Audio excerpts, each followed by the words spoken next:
ৰাইজে ইতিমধ্যে গম পাইছে যে কলিয়াবৰৰ ব্ৰহ্মপুত্ৰৰ হাতীমুৰা যিটো মথাউৰি আৰু বান সেইটো ভাঙি পৰাৰ ফলত ব্ৰহ্মপুত্ৰ ইতিমধ্যে নদী পৃষ্ঠৰ পানী বাঢ়িছে আৰু সেইফালেদি পানী হুহুৱাই সোমাই আহিছে আৰু বিশেষকৈ নগাঁও চহৰৰ মাজেদি যোৱা মৰিকলঙৰ যিটো খুঁটি সেই খুঁটিটো লগাই দিয়াৰ কাৰণে যিটো প্ৰকল্প সেই প্ৰকল্পদি পানী সোমাইছে পিছে এতিয়ালৈকে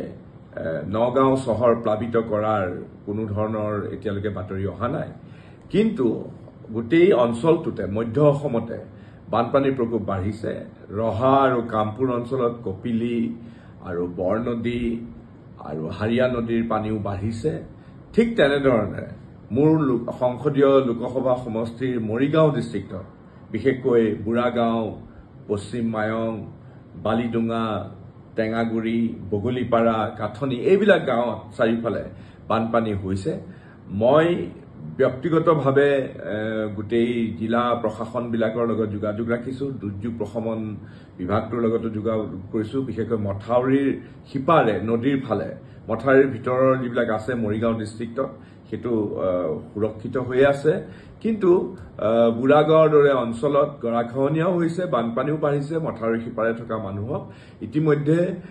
মই ব্যক্তিগতভাৱে প্ৰত্যেকৰ লগত যোগাযোগ ৰাখিছো আৰু দুৰ্যোগ প্ৰশমন বিভাগৰ যোগেদি এই লোকসকলক উদ্ধাৰ কৰিবৰ কাৰণে ব্যৱস্থা কৰিছো আৰু মৰিগাঁও ডিষ্ট্ৰিক্টত প্ৰায় ৪৯,০০০ মানুহ ক্ষতিগ্ৰস্ত হৈছে মই